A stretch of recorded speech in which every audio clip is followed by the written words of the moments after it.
Well, that didn't work. Hold on.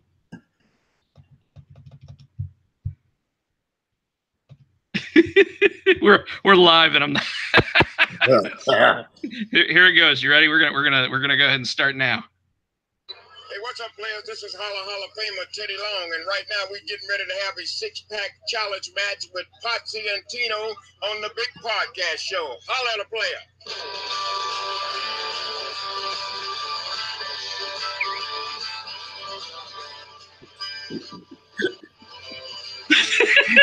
player. I swear. I don't know why I put it. Holla, player. It's the Potsy and Tino Big Podcast Show. That's right, player. Our theme song is brought to you. All right, our theme song is brought to you by Adam Saskat. It's called The Wrestling Song. It's available on iTunes for 99 cents. Tino, admit it. That was for you. I know, folks, he's trying to lie and say he got that from me. If you've been listening to this podcast over the year, how long we've been doing this? A year and a half. Year and a half we've been doing this. You would know that Mr. Wannabe Teddy Long over there is always doing the holla player. But no, holla player. You're so full of caca. That is for you and your enjoyment. That's why you're laughing, because you know you're a big ass kid and you saw Teddy Long. I'm surprised you didn't do your impression for him. Oh well, I did get both of us matching Teddy Long autographs too. What's he wearing? He's wearing one of his holla outfits. Look at that. Look at that. That's his holla famer. That's a holla famer. That's a holla famer. That's what it actually says. Holla famer right there. That's awesome. That's awesome. Yeah. So I want to give a shout out to our new intro, the holla famer Teddy Long this week. Also want to say, because you wouldn't get it for me, Tino. Oh damn! Did you get that there? No. I got it from Ward, the turd, the former podcaster. So all you do is burn it. I told you I was gonna bring it to you. I don't ever see you. I started it yesterday. How's that? It kicked my ass. Yeah. I don't hurt as much as I thought I was going to after the first workout though. So I guess that's good. What did you do? Energy. Yeah. So why don't you explain it to the folks out there? It hurts. What explain the whole thing? It's just a bunch of like I said, I hadn't done it in a while. It's a bunch of yoga moves that he's got you doing. Pretty much it's the whole thing with DDP yoga that I appreciate it, and the reason why I decided to start doing it is because I have bad knees, and this is better on your joints than most workouts are, and you're using your own body as your weight resistance, and so it brings up your heart rate, and it did help with my flexibility. I pulled my back out, so I haven't done it in a couple of weeks, and it had nothing to do with DDP yoga. It had more doing with Matthew thinking he was John Cena. I'll have to explain that to you later, but I thoroughly enjoyed it when I did it. All right, sweet. So the energy workout, folks, is like the first workout on there. It's a 22-minute workout, and the whole time DDP talks to you like you're part of the show, and he tells you constantly, if you need a chair, get a chair. This is your workout, and that's pretty awesome. It's pretty awesome when you actually jump into it like that, because I mean even my first go of it whooped my ass, literally whooped my ass. So, my heart rate was up. I had my heart monitor on, and I broke a sweat literally in the first 8 minutes. You better be careful. What do you mean? Your heart rate. You don't want to get your heart rate too much. Well, you got to get it up though. But you need to be careful. Don't overdo it.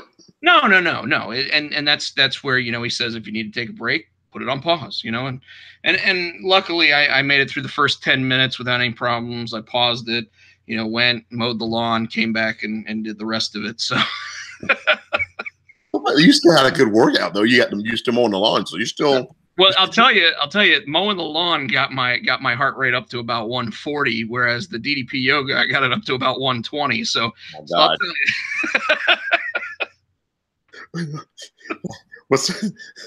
Why's mowing the lawn get your heart rate up more? Dude, you've seen the backyard here. There's this hill that just literally is like a direct slope. And what I hate about it is that when you're trying to push the mower up it, you know, the mower has a regular wheelbase and everything. So like there's a point where the hill turns and the mower doesn't. So the mower keeps wanting to turn over, you know, and can't you go at it sideways, kind of? Well, that's when it really just wants to flip. And it's because, you know, the mower and I are both top heavy. So, you know, is it a riding or is it a push? It's a push mower. And if it was a riding mower, I'd be in the lake. So it's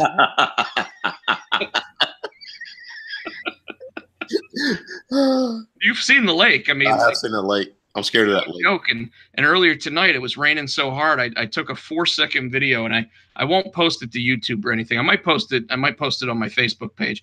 But a 4-second video of this much water in the street out in front of the house tonight. You could have had a boat in your street. I could have gotten out the canoe and actually taken the canoe to where I had to go, but no, it wasn't gonna. Wow. Yeah, it reminded me of growing up. It reminded me of growing up and taking the family trip to the Jersey Shore, where every year it seemed to be raining the day that we came into the Jersey Shore, and you know, when you're at the beach already, you're already like below sea level. So of course, like the entire island floods. So, you know, one year I remember my ex-wife and I were driving through it, and literally the water was like up to the side of the car. Oh my God. Yeah. Your car didn't stall out? No, what's that? And your car didn't stall out? No, luckily it did not. It started to sound like it was going to, and I was like, all right, all I got to do is get to a higher part of the ground and we should be good. So yeah, I missed that. I missed that old car. Anyways, so all right, Tino.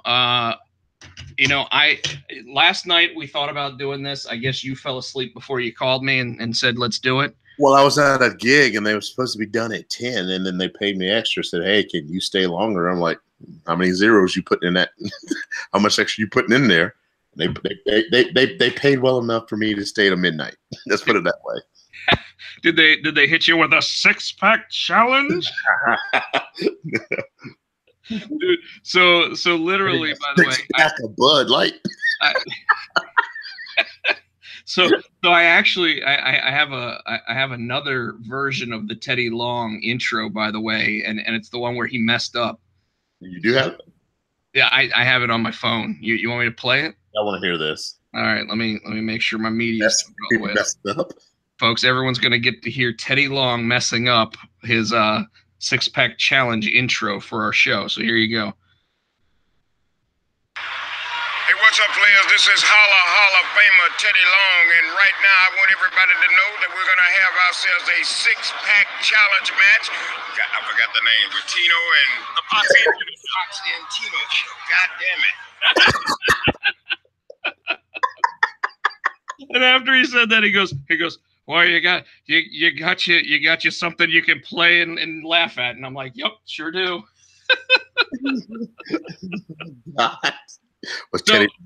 So yeah, Tino, SuperCon was pretty cool, man. You know, they had Rey Mysterio out there, they had DDP out there, they had Mick Foley, Trish Stratus, they were all out there this weekend. Did you meet anybody besides Teddy? I met no. Because we met Mick. We met Mick already. Yes, that's why, you know, and Mick's line was longer than most. We did go up and wave at Kevin Conroy, the voice of Batman.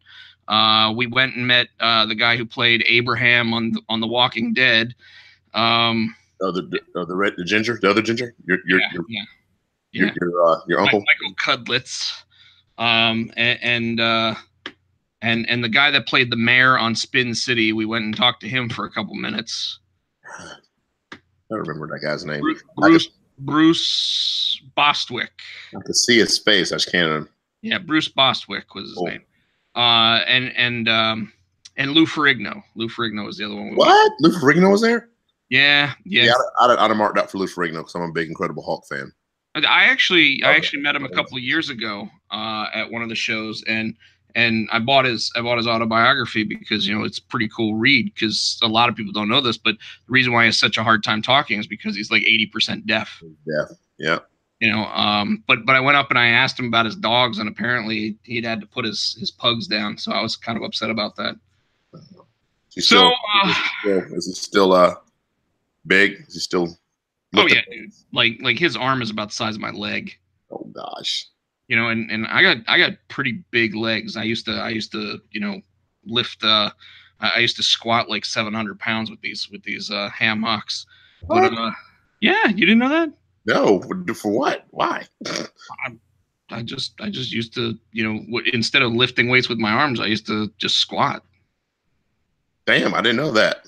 Yeah, man. I used to ride everywhere on my bike, so I had jacked legs for a while.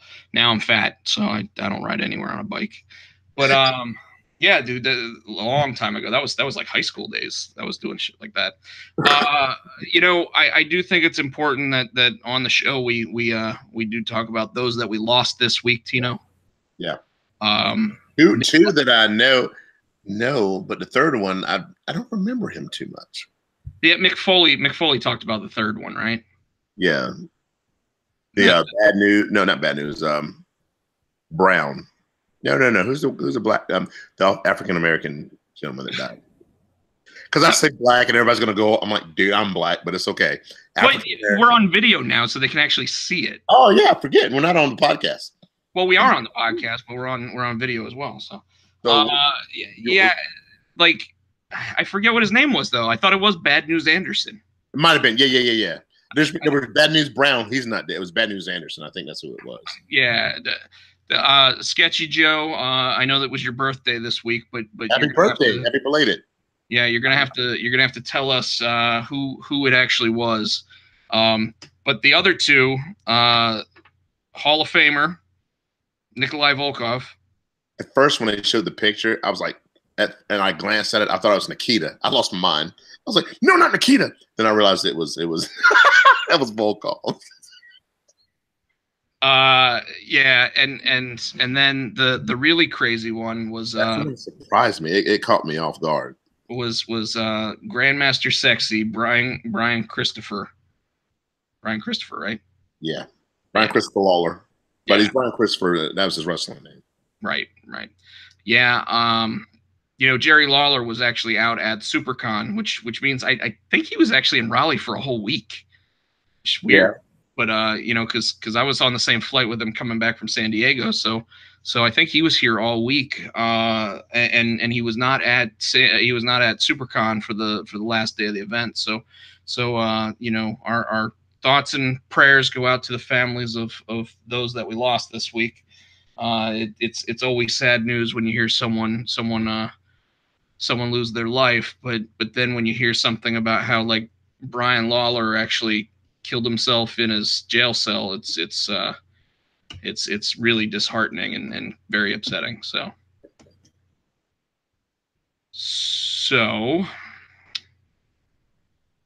yeah. So all right, now that we did all that somber stuff, what went on with you this week, Tino? You obviously had a show last night. It was a private show. Oh, what a different week. Private show. Yes. So I was starting a new position again. I'm going back to my old company that I was with before. A little more money and shorter commute.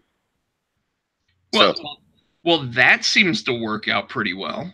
Yes. So instead of a 20, 25-minute commute, I have about a 10, maybe 15-minute commute. So you'll actually be closer to where I work now. Actually, I won't be in your neck of the woods. I have to get off of US. I'll go down the Beltline and get off onto 40 and take Gorman Street. Okay. I'm off of Gorman. Okay. The property's off of Gorman. So working the property scene again, huh? Yeah. I'm in the property scene now. I'm just going back to the original company that I was with that I loved. The only reason I left them is because the property I was on sold and the company didn't have another place for me to go. So I had to leave. But now they reached out to me and said, "Do you want to come back?" I said, "Yes, I do." For more money and a shorter commute. Yes. Well, I good. said yes. Good. That sounds awesome. You get to do you get to keep your tenure and everything there too because you were there so long? I don't. I'm gonna try to find. I had to start over. I've been away for 10 months, so I don't know if I got to start all over from scratch. That'll be. But when I went in and did the paperwork and did all the stuff to go online, they still had my profile, still had my picture up for my little profile thing. So a lot of the stuff was still there. So hopefully, Was it Mr. Potato Head? It wasn't Mr. Potato Head, jackass. Was it Shrek? No, Carrot Top. It wasn't. Carrot Top? Come on now. At least give me like Fat Professor X or something. I mean, come on. Yeah. Xavier. Exactly. I'm a juggernaut, bitch. So you must not know who I am. I'm the baddest motherfucker in the world. Listen to you dropping F-bombs already. Can't even say where did Joe come from now. Speaking of, did you watch any of the shows this week? I did actually. Which one? Well, I watched most of Raw and I caught up with the whole Brock Lesnar thing at the end. What do you think of that? Is it a swerve, or do you think he's really? Oh no, he is gone off the like his attitude and everything isn't far from his real character in real life. I don't feel. Now, granted, in real life, he's still like best friends with Paul Heyman. Don't take that the wrong way or anything. But I truly, it's funny. You keep reading all these things that say splitting Brock Lesnar from Paul Heyman, except I don't know if they're going to do that because Paul Heyman is the type of guy that after being held down like that will beg for his job back the next week. So no backbone, nothing. He's just still going to go back to Brock. He had his arms wrapped around Kurt Angle's leg. And people are sitting there thinking that now he's disallowed with Brock Lesnar. No, Brock Lesnar wants to hurt him, he hurts him, and then Paul Heyman sits there like the Weasley heel he is, and very possibly could still be the one that leads to the full match at SummerSlam. Otherwise, you don't have Brock anymore. Like Brock's not going to be there the next 2 weeks. No. So if Brock's not going to be there the next 2 weeks, how are they going to sell this match? They're going to have Roman Reigns come out and drop a pipe bomb. Because guess what? I don't buy it. You really think you're going to see Brock again until SummerSlam? He has 3 appearances left, and they're saying or maybe it's 2 appearances left, but it's going to be like SummerSlam and the Raw after SummerSlam. I don't think we're going to see him the Raw before. We might see him. What is it? 2 weeks until SummerSlam? I thought it was 3. I think it's like the 19th. So let's say if it's like the 19th, and that's 17 days from now. So yeah, it's 3 Mondays to go, right? Or 2 Mondays to go, and then the show. So I just think that they don't have anything else to sell the match. They finally got the crowd saying we want Roman, and I guess the crowd was saying that because they know they're not going to get Strowman. Although, if you really listen closely, I think a lot of that "We Want Roman" chant really was a "We Want Strowman" chant. Yeah, possibly. But Mark Henry came out this week on Busted Open and actually said that was the best promo that Brock Lesnar's ever delivered. Yes, I do agree with that. And yet he didn't really say anything. What was up with him? What was up with him sitting in the back reading a magazine? And you see the magazines he was reading? When you look at the titles, like the Outdoorsman, and it's right out the Frontiersman. I'm like, what is he doing? I was like, you're just were those the real ones, or was that? Those were real magazines he was sitting back there reading. Because I noticed that the internet made fun of it and put like the Sable Playboy in his hands, so it's like he was reading the magazine that had his wife in it. Right. Then there was another one put up by the Young Bucks where it was actually like they put the Young Bucks kids book, so he's sitting there reading the Young Bucks kids book, and I thought that one was pretty good. Oh, I almost went ahead and did a little finagling and made it Junior High Horrors, but last thing I want is Brock Lesnar trying to find me and kill me. Right. So I think another another thing that I thoroughly enjoyed about those little backstage promos with him and Paul is the one where Paul came out. Did you hear what he said about you? Here, let me play it back. And Brock's like, this one right here, this one, and he tosses this one across. Yeah, well, Paul's sitting there going, yeah, my code to get into it is 1614, and it's like, and he's like, okay. And then of course he's like, were you listening? And he goes, no, I wasn't listening. I don't watch the show. And it's like, well, how would he watch the show from backstage anyway? It's not like they have cable. Well, apparently they watch the shows because you see other people watching monitors. Yeah, but then they're watching it without commentary. They can't hear anything. That's true. So obviously the match now is set. But the way that Kurt made it makes it sound like Paul Heyman's already fired. You know, because of course he said it. Well, he said your contract is terminated. He said it. But Brock came out. So does that save? Are they going to come back next week and say, well, Brock did come out, so they salvage his contract that way? I don't know. At this point, I really think that Heyman should have a stable anyway. I don't think he should just be Brock Lesnar's personal advocate. But you know what are you going to do? I actually like the idea of him being with Ronda Rousey because she's obviously just as bad as Brock on the mic. So speaking of which, we got her coming back from suspension, and of course she goes, Kurt, you better let me hit somebody, because if you don't, I'm going to get suspended again. And then he gives her Alicia Fox.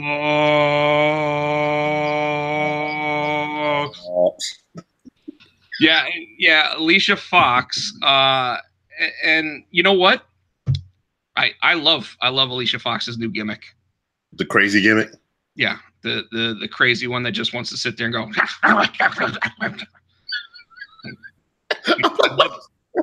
She got bit by a rabbit dog. What is wrong with her? What? That's what it seemed like. Mm-hmm. You know, she like, and how is she all of a sudden Alexa Bliss's friend? Why? Because they need Alexa Bliss to have a friend, because Ronda has Natty. Well, what happened to Mickey? She got hurt. They mentioned it on the show that she had gotten injured, so obviously she couldn't be there to be part of it.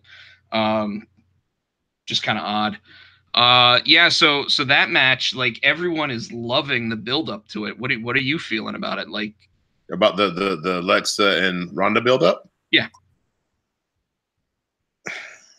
I think the payoff is, because right now, as much as I want your girl to turn face, she's killing the chicken shit heel. She is killing this chicken shit arrogant heel thing that she's going.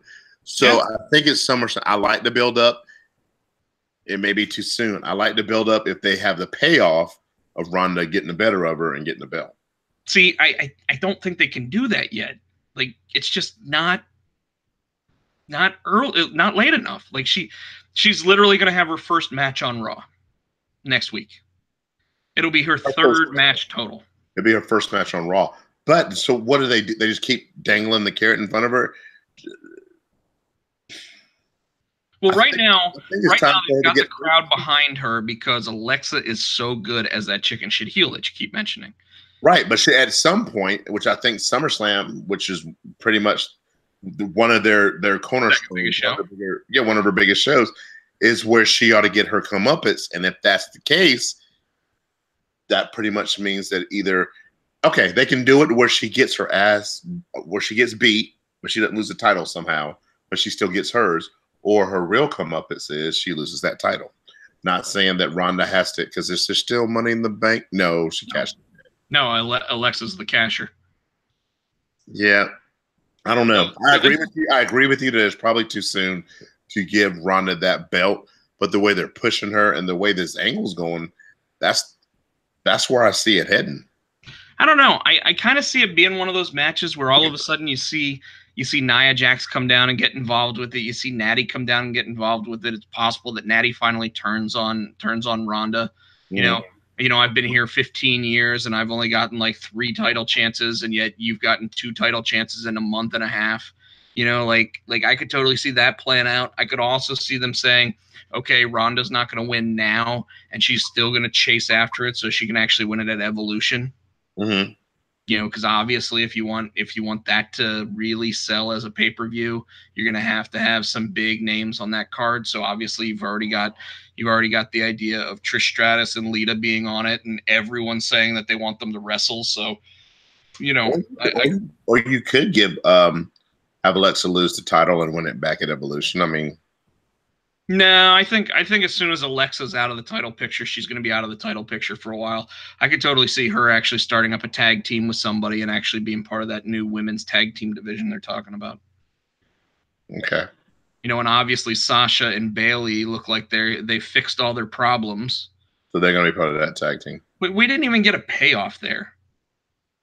Like at least when Sheamus and Cesaro beat the shit out of each other for a couple months, they beat the shit out of each other for that best of 5, and then got together as a tag team.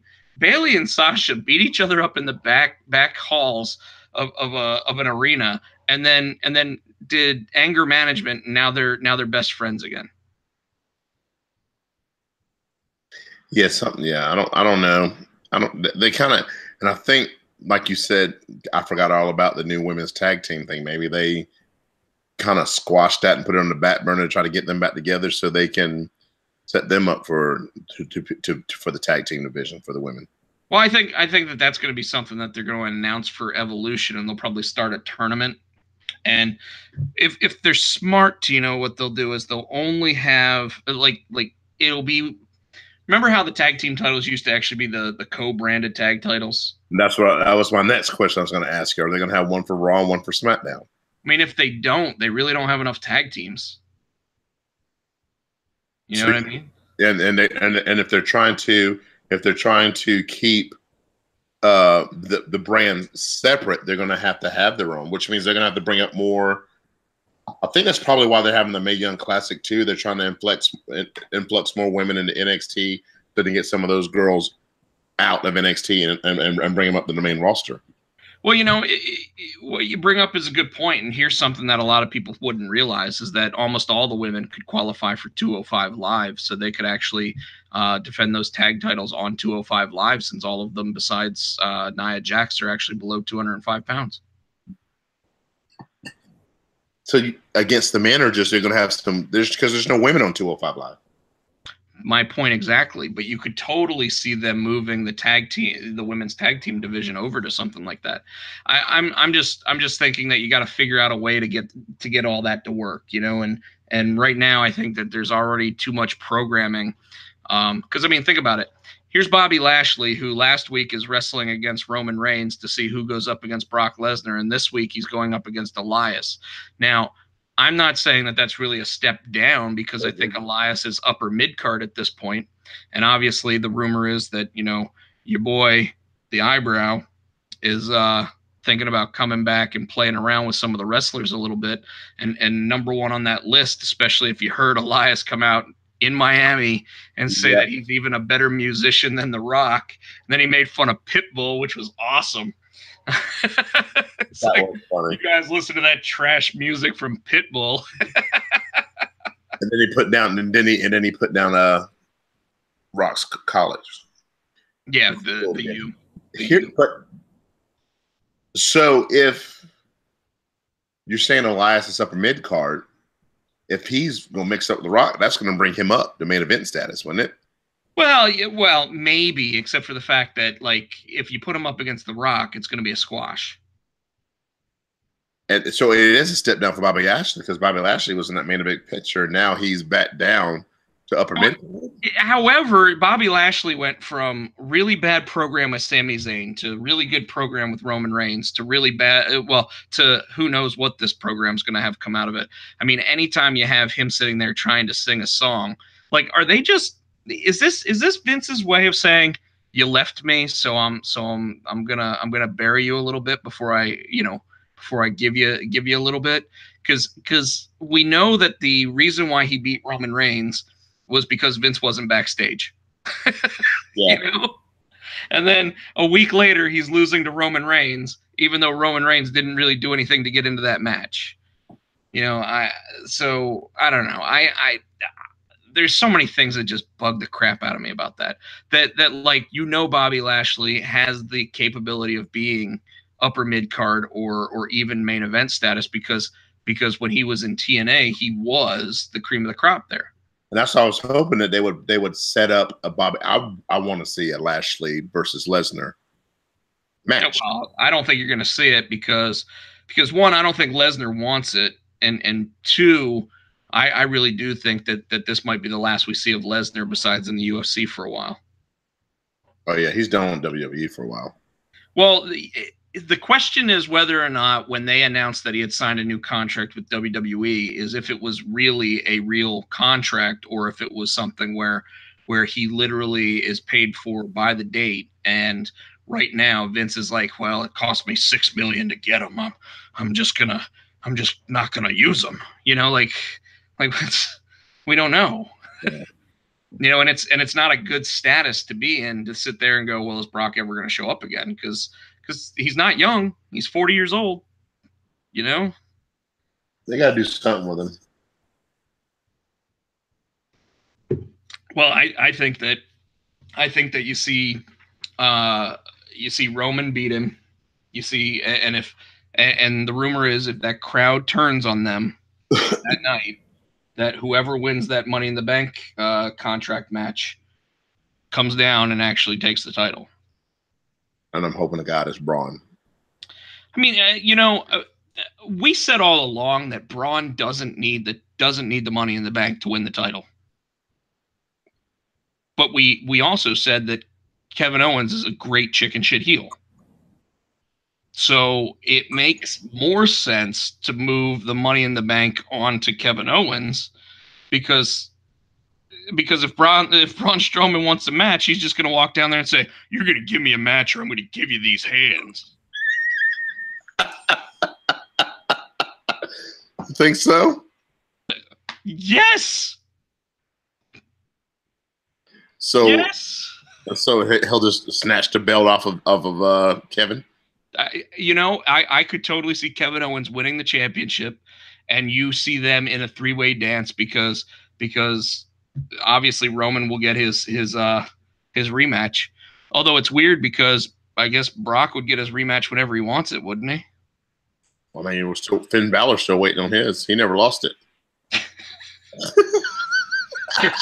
that kid's gonna be waiting for a while. He can't even get into the Intercontinental picture right now.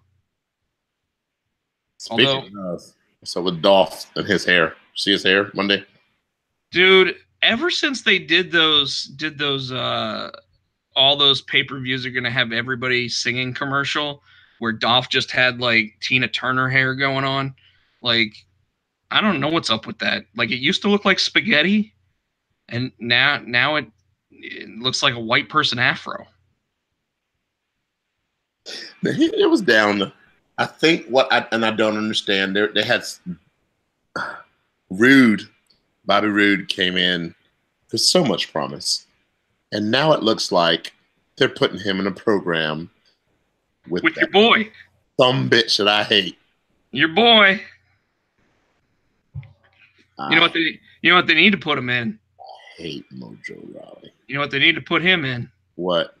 A six-pack challenge player. That whole thing with Mojo and Bobby Roode, like, first of all, it makes no sense. Like, but then on top of that, Mojo looks at Zack Ryder and says, "I already went through him." Like Zack Ryder's got to be sitting there going, "Thanks, bro. Yeah. At least I got on TV. Me, Connor, and Victor." Zack Ryder, new member of Ascension. That was so sad. And I think another sad thing was your boy Kevin Owens trying to butter up Baron Corbin in the hallway. So my son, you're my son's new idol. He walks around with a little shirt and vest. I'm like, really? That was awesome, actually. That that just shows you exactly how much of a heel he plays up and how well he does it. He's the type of guy that would actually have his kid in that shirt and vest and have a picture of it on his phone that they would show on Raw too. Oh, Kevin Owens is so good, man. He's so good. He is, but he's just so weaselly, dude. I'm like, I watched his WWE 365 thing they did, where it started with him winning the title, you know, basically winning the title, and then the entire year that, you know, led up to his Goldberg match, and then getting back to SummerSlam, and you know, one of the things he does is immediately after his matches that I absolutely love is he goes through gorilla position, and he goes and he finds Vince McMahon and he says, "What do you think? What did you think?" And the match with Jericho at WrestleMania for the U.S. title, they had the hottest program going, and he walks backstage, and he's like this, and he walks backstage, and he goes, "Well, Vince, what did you think?" And Vince is like, "We expected more from you."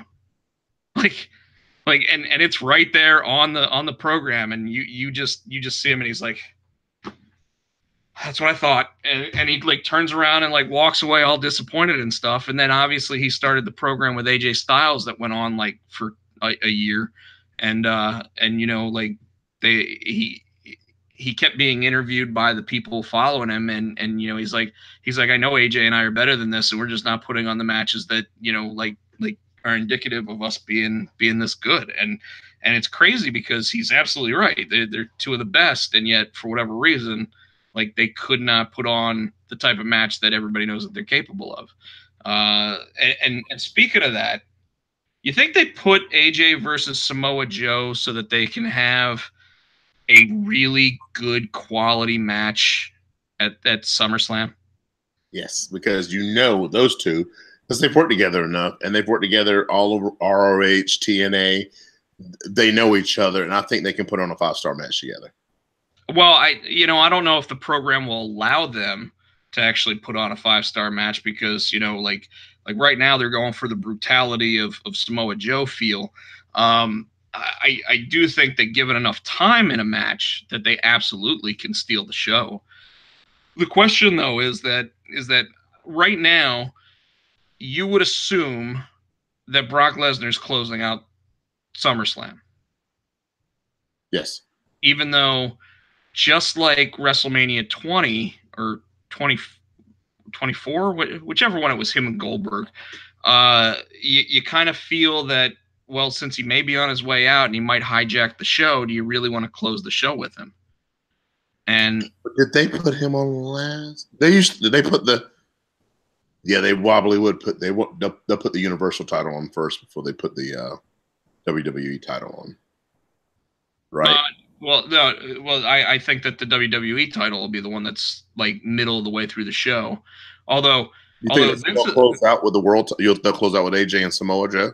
No, that's the World Heavyweight title. Sorry, you're right. Yeah, sorry. Yeah, no, it's fine. And Vince is the type of guy who will actually start the show with that match, and I hate when he does that. Which match? The AJ match. The AJ match.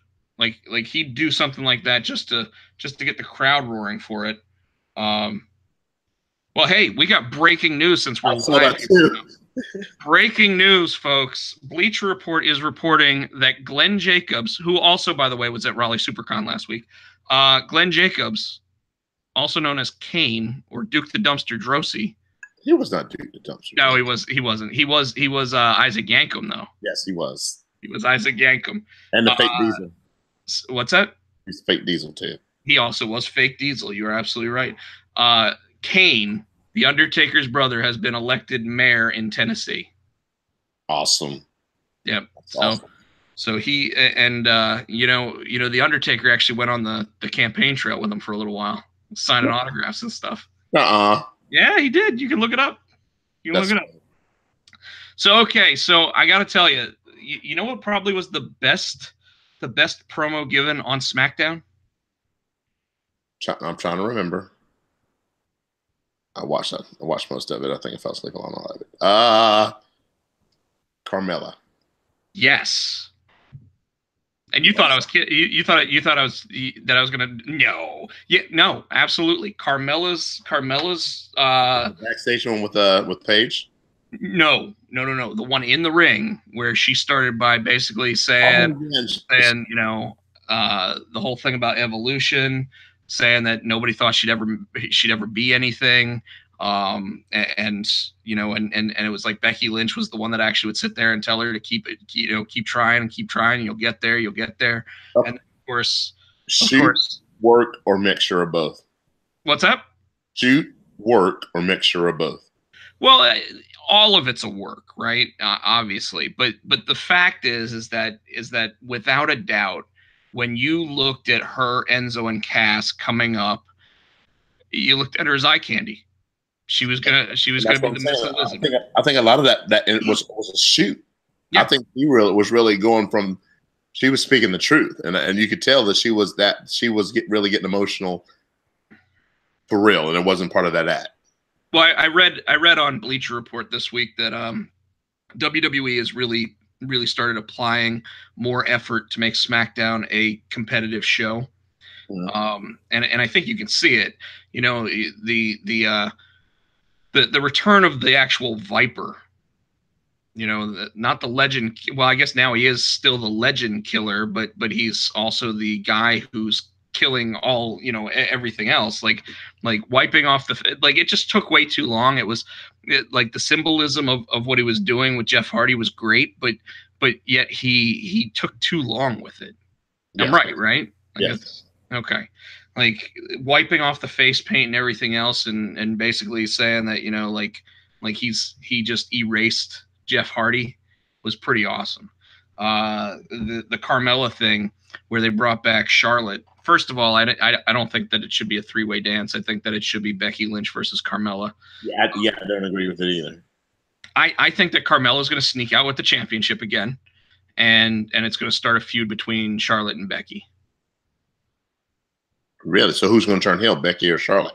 I don't think either one of them will technically be a heel. I think it'll be like one of them, you know, like Charlotte will probably play the healer role, if you will. But I totally see it being like a tweener and a face. I don't necessarily see it being a heel and a face. I remember Becky ever being a heel, so that might be good for her character. Yeah, you never know. You never know. I just think that it's very possible that that's what we end up getting out of it, because they've used. I mean, hell, they even brought it. You know, turned on James Ellsworth music this week, and yet you know, Turtle Boy wasn't there. I say Turtle Boy, but the guy actually looks older than me. You know, he does. You know, but you know, so they used up that. So I think that I literally think that she's going to get a schoolgirl roll up for the victory at SummerSlam. Do you think Carmella keeps the belt? I do. At least so far. Like, we'll see if she keeps getting the one up on everybody, then she'll obviously lose. But you know, it's classic booking here. Right now, she keeps losing, which keeps giving once again, someone had to win a match against the champion to be put in a match with the champion. It's like, yeah, that doesn't make any sense. No.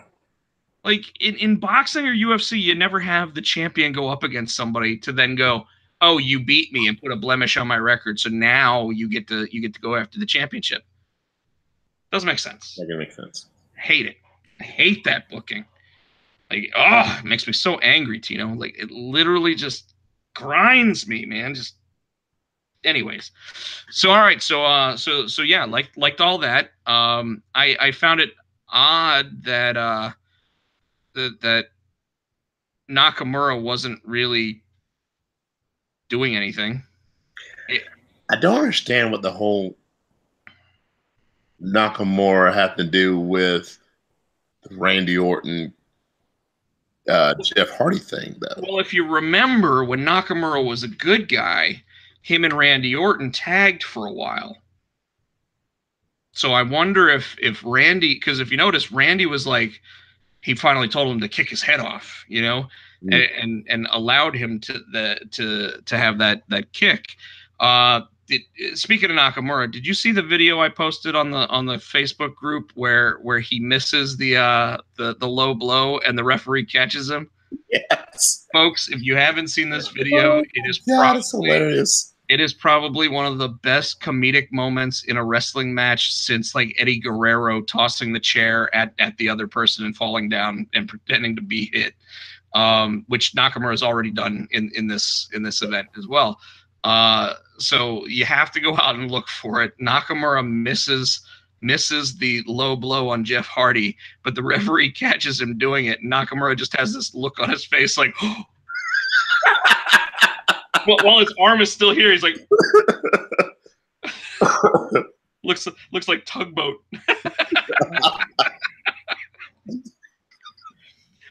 Another thing about Nakamura, apparently he's got a book coming out called The King of Strong Style, and it goes through like the first 15 years of his career. How's he write a book? And he didn't speak English. How's he write a book? It doesn't have to be in English. It could be a book in Japanese. How are we going to read it here? Well, they obviously have translators, fool. So in it, he actually discusses his match with Brock Lesnar back in 2004. Does he talk about his play well? No, it's everything up until he gets to WWE. Gotcha. So, but he does talk about the Brock Lesnar thing, and he said that losing to Brock Lesnar was the first time after a match that he ever cried. What? Yeah, he said that Brock came in to New Japan basically with all this hype and everything, and he was talking about the Japanese culture and everything. And for those that don't know, Brock Lesnar actually went there while he was technically still in his 90 days out of his contract with WWE, and WWE said he couldn't wrestle anywhere, but he still went to Japan, and Vince allowed it because it's Brock Lesnar. But he went up against Nakamura for the IWGP heavyweight title, and Nakamura heard him saying that he, heard Brock talking about how he respected the Japanese culture, wanted to be part of the Japanese wrestling, and it was, and Nakamura in his book basically says that he didn't really get that feeling from Brock as a person. So like he said, and the words used in the translation were, there were two different temperatures on how the bodies felt. So Nakamura was really hot and ready to go, and Brock Lesnar was like cold as ice and basically ready to just go collect the check. Yeah. So Brock ends up winning the match. Nakamura goes backstage and cries because he was that involved with New Japan at the time, and didn't see why a gaijin should actually be winning the championship at that point. So and yet, couldn't do anything because, like Vince McMahon, the guy in charge, had all the control. So he basically said, "You're going to drop the belt." So Nakamura did what you do. He did the honors. So lots of cool Nakamura information came out this week. Tino, I was pretty excited about it. Nice. And while we're sitting here, I keep looking at myself on the screen, and I'm like, man, I really should have bought another camera. Why?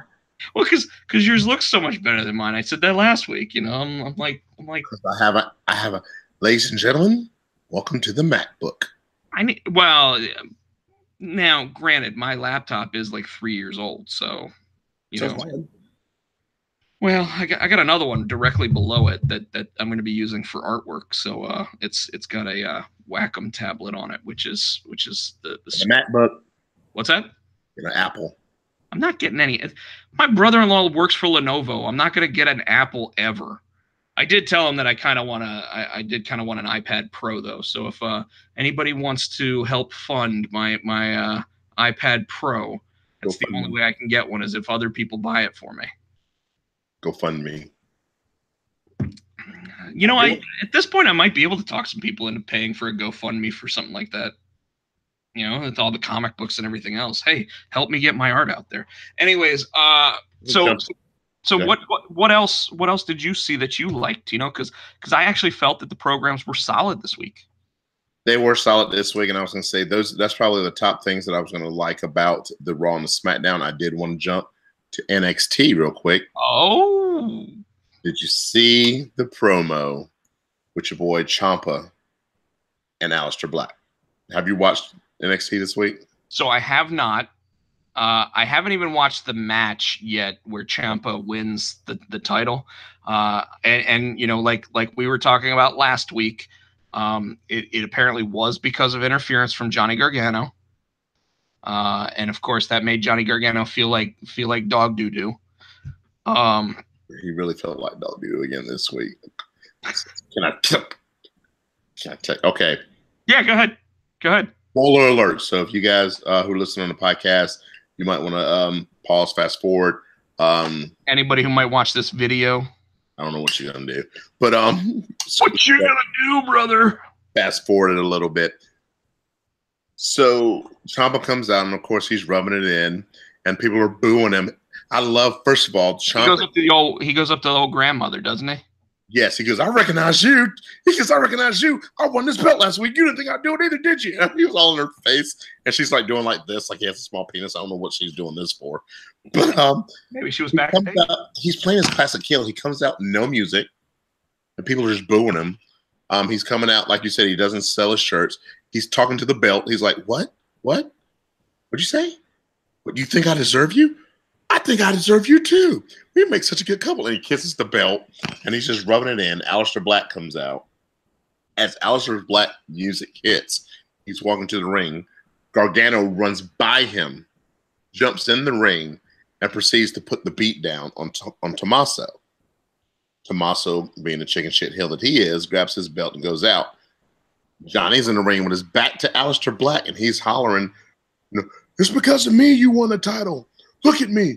If it hadn't been for me, you wouldn't have won the title. You wouldn't have won the title. As he turns around, he gets a fade to black, kick right in his face. Aleister sits down next to him and kind of takes his mic and looks at him and said, you're right.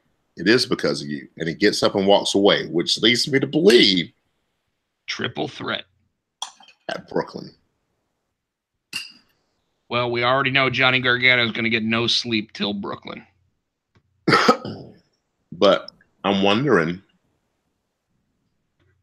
because when Ciampa was talking about Gargano, people were actually booing him. And when when Gargano came out and said, I'm the reason why you won that belt to Ciampa, people were booing him. When he got kicked in the mouth by Aleister, they were chanting one more time. And then you deserve it. You deserve it. I'm like, are they turning on Gargano? Is he going to turn heel? No, he's the only white meat babyface left, man. The crowd's turning on him. Well, the crowd's turning on him because he keeps messing up. But you don't think that if he won that title at Brooklyn, if it was just him and Ciampa, that crowd wouldn't cheer? Yeah, Johnny wrestling. Yeah, so that was the main thing I liked about NXT. I'm digging. And as much and she's not chicken shit heel, she's just a badass heel. Baszler. She's one of the heels, so she talks trash. Just trash, but she backs it up. She is messing these women up. And I'm like, she's one of those you don't want to like, but you're like, oh, she's good. She is good. She looks like she ran into a parked car. Yes. Like head first. Just she ran through an ugly forest. Got hit by every branch in that mug. He fell out of a plane through the ugly forest. Yeah, and every branch.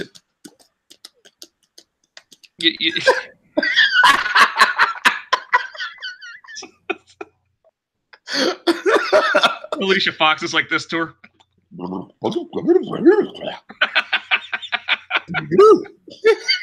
The only thing I like about this camera not being high definition is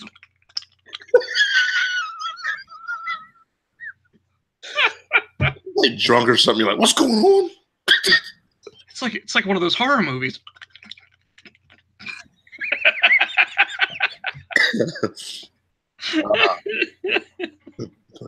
But I'm about tapped out. You got anything else? Not really, man. We can run through the card real quick. You got Brock versus Roman. You got Alexa versus Ronda. You got Steph and Dolph. Yeah, you got. Well, that might end up being a triple threat. Just like I said. Who? Although interestingly, okay, I was about tapped out until you brought that up. Drew? You think Drew's going to be in there? Well, I was thinking that. I said that a couple weeks ago, but now I'm starting to think that the way that they're looking at him is if you listened this week to the commentary, they basically said step one of our plan is come to fruition with Dolph winning the Intercontinental belt, and now it's time for Drew to win the Universal Championship, and it's like I didn't even know he was up for it, Mm-hmm. But if he beats the champion, he'll get a match. Shut up. where is Dean, and which brand does he land on? Right now, I think that Dean ends up on Raw because there's rumors that Dean will be back with Seth. But it's very possible that Dean could actually be what helps Roman win the title against Brock. I was reading something on the Facebook page today that says dude was actually hoping that Roman won the title so Seth and Dean can win the tag titles and bring up your boys Undisputed Era, the feud with the Shield.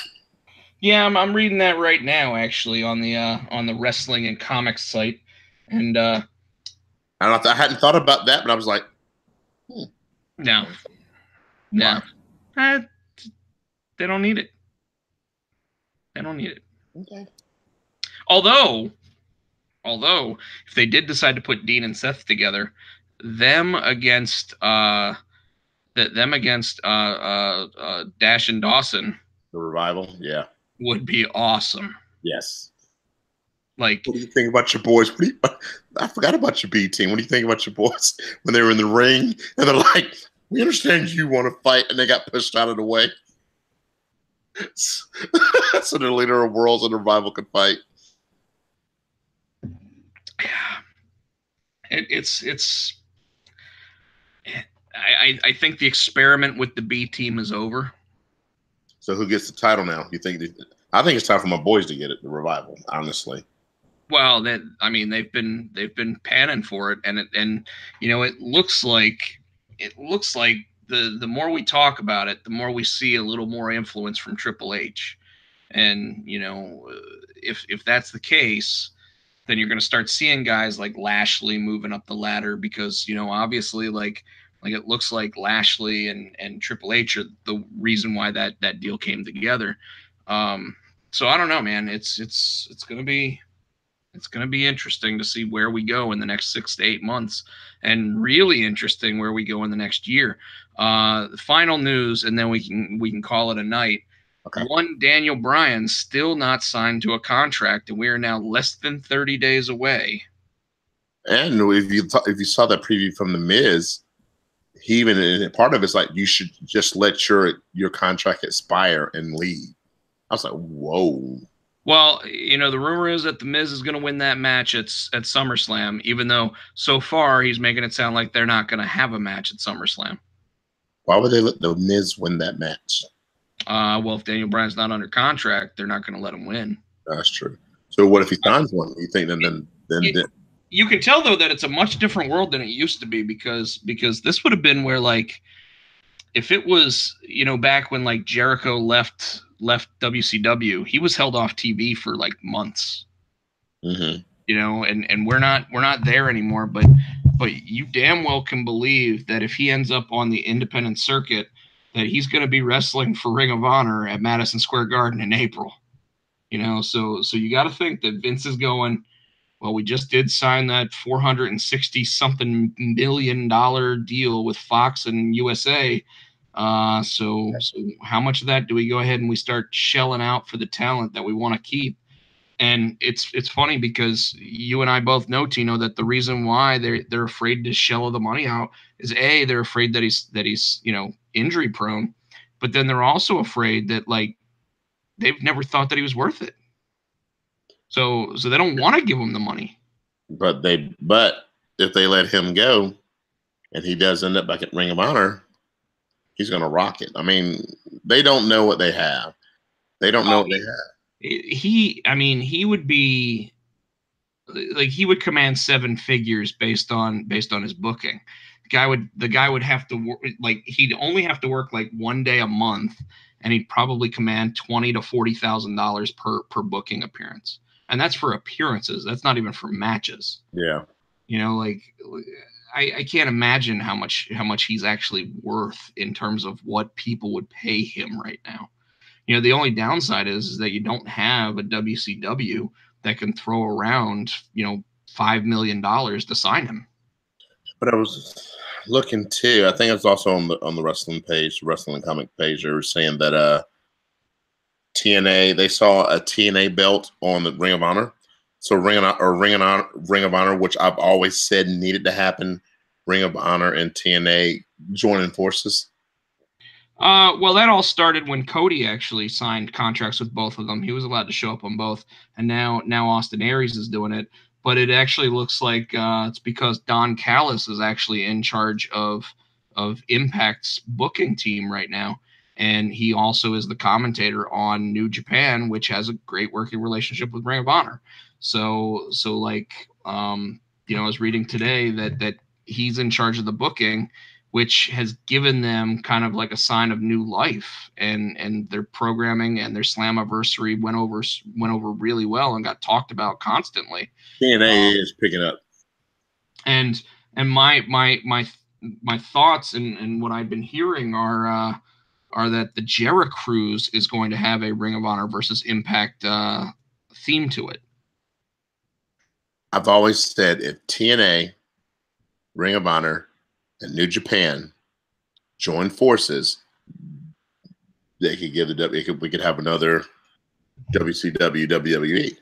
Well, you can, but you can't at the same time, because you are talking about three different figureheads, three different places that the money comes from, and two different parts of the world, right? So it makes it more difficult, but they kind of already have that. You know, Ring of Honor and New Japan have been working together for 3-4 years now, and I mean, they're selling out places like the Cow Palace. Well, what I'm saying though is we need to get rid of that monopoly that Vince has right now. Well, that monopoly is going to get bigger before it gets smaller. He's going to start eating up all the talent, putting them under long-term contracts so that they can't do these things like All In anymore. And I don't blame him for it, but at the same time, it is one of those things where when you look at it, you gotta ask yourself whether or not it's best for the actual world of professional wrestling. And you know, we keep talking about how WWE stock is going up, and this week it topped out at over $83 a share. You know, so he's got all the money in the world right now, and the other promotions don't. Yeah. All right. You don't sound too depressed from that, but what you say? I said don't sound too depressed from that, but go ahead and take us out, man. I am tapping out. You can catch him on Twitter, the Twitter machine, at PotCheck. I'm at HootieFan91. We're Potsy and Tino. On Facebook, we're the Potsy and Tino Show. We want to say thank you, as always, to Adam's House Cat for the wrestling song. If you want to give out your other handles, what do we got? We got I'm tired. I can't even think. Well, on Instagram, I'm at Rob Pochek. Tino. The comic book is also at Junior High Horrors on there. Facebook, both of those are available if you go to facebook.com/Rob Pochek or facebook.com/Junior High Horrors. You can check out all that. I do have a new book that, you know, I'm currently in the very early writing stages of. Tino, we can talk about that next time.